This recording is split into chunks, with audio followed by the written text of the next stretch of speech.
Magandang hapon sa ating lahat. Narito ang update ukol sa minomonitor natin na si Super Typhoon Uwan. Patuloy pa rin itong nananalasa for most areas of Bicol region.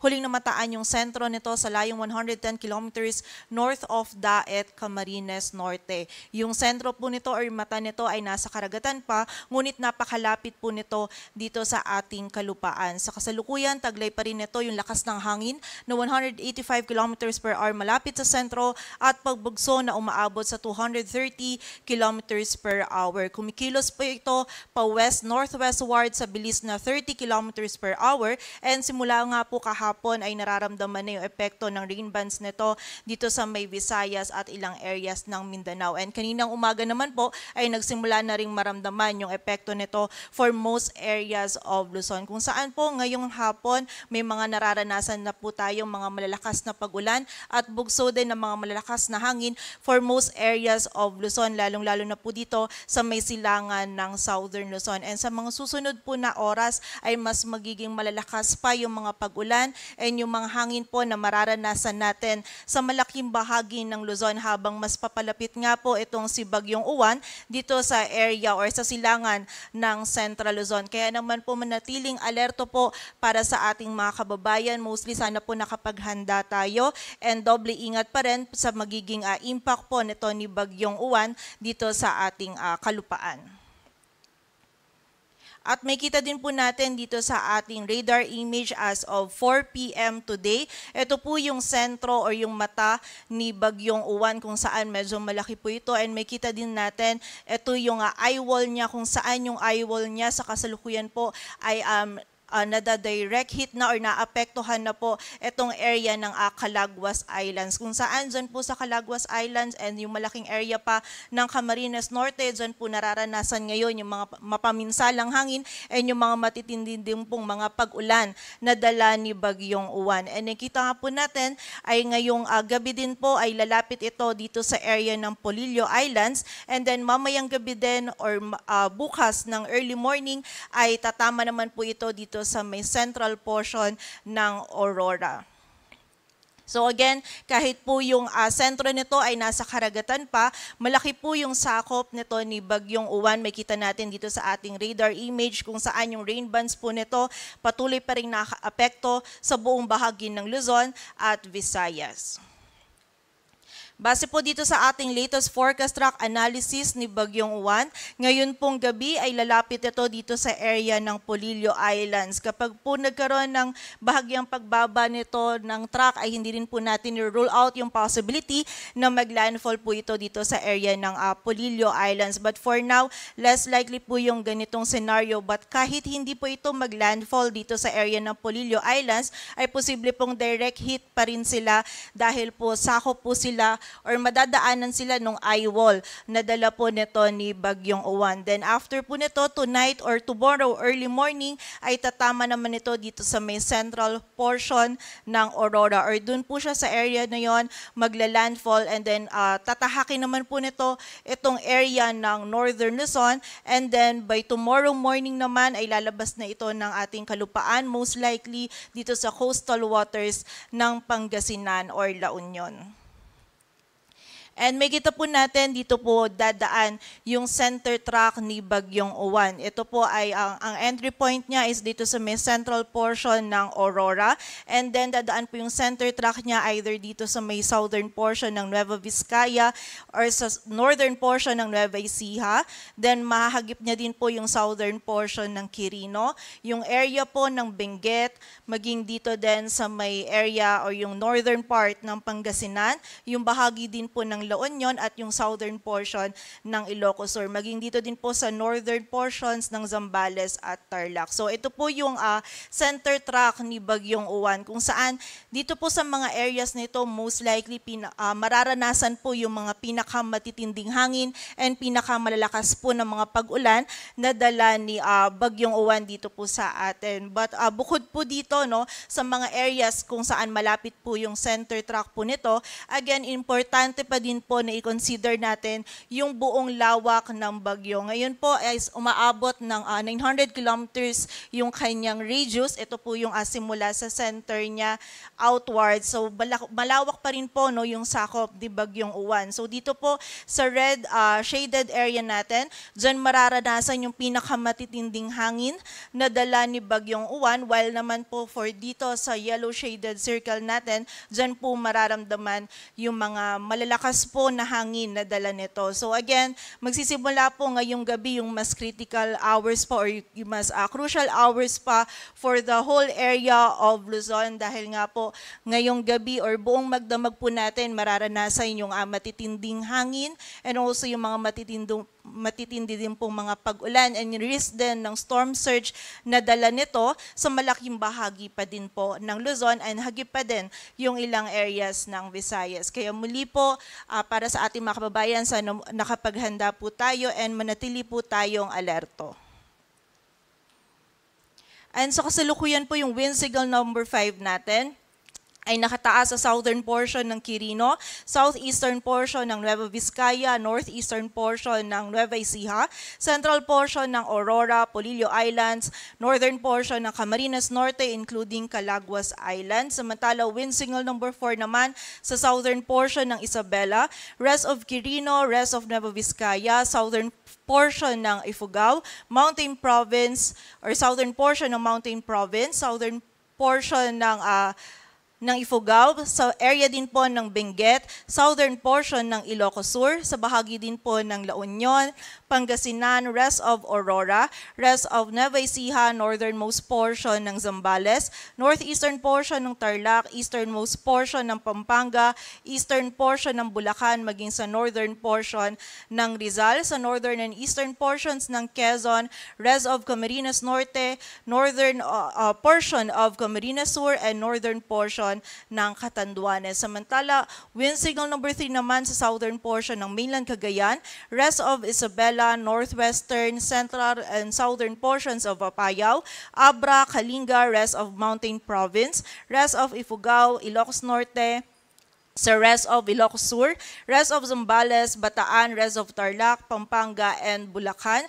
Dito sa Metro Manila, maging sa Cavite, Batangas, rest of Rizal, Laguna, rest of Quezon, Marinduque, rest of Camarines Sur and Catanduanes, Albay, Sorsogon, Ticao, and Burias Islands, maging sa northwestern portion ng Northern Samar. Samantala, wind signal number 2 naman po sa Babuyan Islands, rest of mainland Cagayan, rest of Apayao, Occidental Mindoro, Oriental Mindoro, Romblon, rest of Masbate, and Northern Samar sa northern portion ng Samar, maging sa northern portion ng Eastern Samar. And wind signal number 1 naman po sa Batanes, northern portion ng Palawan, kasama na po dyan yung Calamian, Cuyo at Cagayancillo Islands. Dito po sa may rest of Samar, rest of Eastern Samar, sa Biliran, Leyte, Southern Leyte, Cebu, Bohol, Siquijor, maging sa Negros Oriental, Negros Occidental, Guimaras, Iloilo, Capiz, Aklan at Antique. So mapapansin pa rin po natin,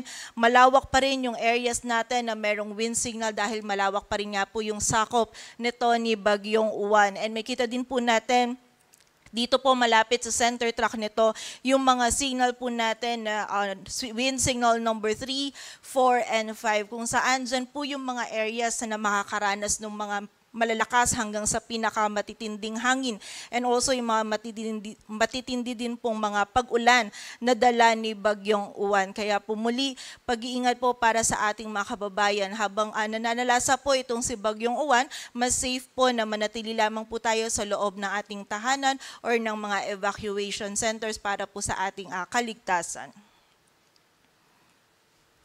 And bukod po dito sa mga malalakas na hangin, expect po natin meron din pong mga bugso ng mga hangin dito din po sa area ng Palawan, sa nalalabing bahagi po ng Visayas at Mindanao na wala po tayong wind signals.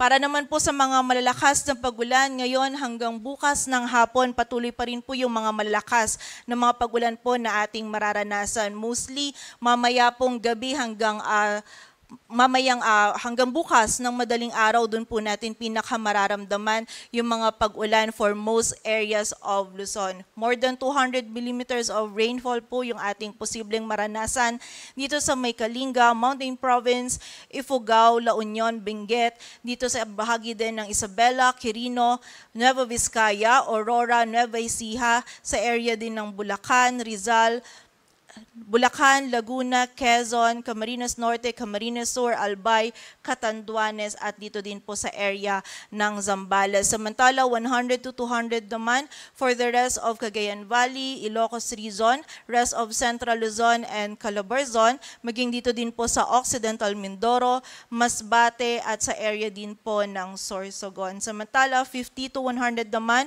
for Oriental Mindoro, Romblon, Aklan, Capi, Samar Provinces, Biliran at Leyte, kung saan magiging mataas po yung banta ng mga pagbaha at pagguho ng lupa or malawakan po yung mga pagbaha na ina-expect po natin dulot nga nitong mataas po na volume ng mga pag-ulan na dala ni Bagyong Uwan.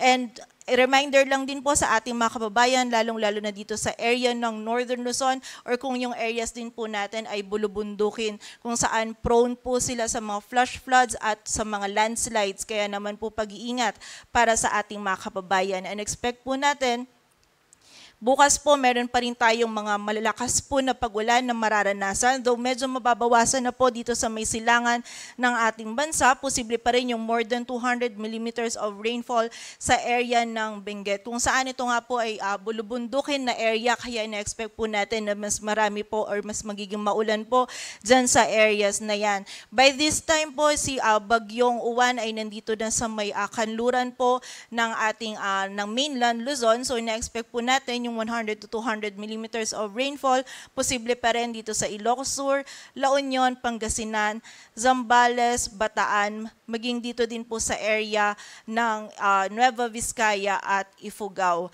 So muli po, no, ngayon, simula po ngayong gabi hanggang bukas, dun po natin mararanasan pa yung mga pinakamatitinding mga pag-ulan na dala po ni Bagyong Uwan. Mataas po yung banta ng mga pagbaha at pagguho ng lupa, kaya manatili pong alerto para sa ating mga kababayan and patuloy din po tayo makipag-ugnayan sa ating mga LGU para dun sa mga aksyon na kailangan po natin gawin para sa ating kaligtasan.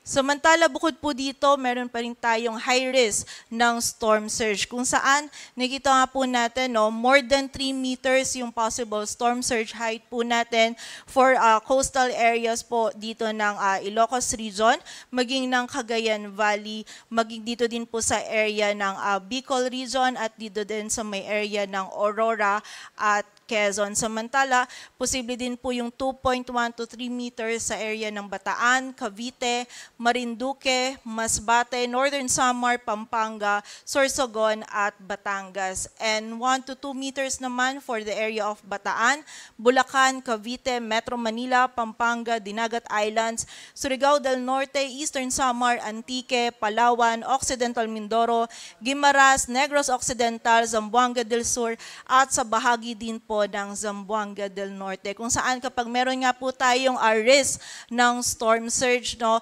nakikita po natin bawal po yung kahit anong marine activities, wag po muna tayong lumangoy, mangisda or maglakbay dagat. And ito pong storm surge posible din magdulot ng coastal inundation or pagbaha po sa mga coastal areas po natin, lalong-lalo na dun sa mga low-lying areas. Kaya naman po sana yung mga kababayan natin ay nakalikas na and manatili pa rin po tayong alerto dahil nga po dito sa maaring epekto ng storm surge dito po sa ating mga lugar na nabanggit. Sa kasalukuyan, meron din tayo nakataas pa na gale warning sa mga dagat baybayin po yan ng Cagayan Valley, ng Central Luzon, ng Ilocos Region, ng Bicol Region, maging dito din po sa mga dagat baybayin ng Calabarzon, dito sa dagat baybayin ng Occidental, kasama na po dyan ang Lubang Islands, sa Marinduque, dito din sa area ng Romblon, maging sa Northern Samar, Eastern Samar, maging dito din po sa area ng Biliran, Leyte, Southern Leyte, sa northern portion ng Cebu. Kasama na po dyan yung Bantayan at Camotes Islands, maging dito din po sa area ng Dinagat Islands, Surigao del Sur at Davao Oriental, maging dito din sa bahagi ng Surigao del Norte. Patuloy po tayong magantabay sa updates na ipapalabas po ng Pag-asa. Sa mas kumpletong impormasyon, bisitahin po yung website natin, pag-asa.dost.gov.ph. Para naman po dun sa mga heavy rainfall warnings na ini-issue ng ating mga regional offices, bisitahin po yung ating website, panahon.gov.ph. At yan po muna ang latest dito sa Weather Forecasting Center ng Pag-asa. Grace Castañeda, magandang hapon po.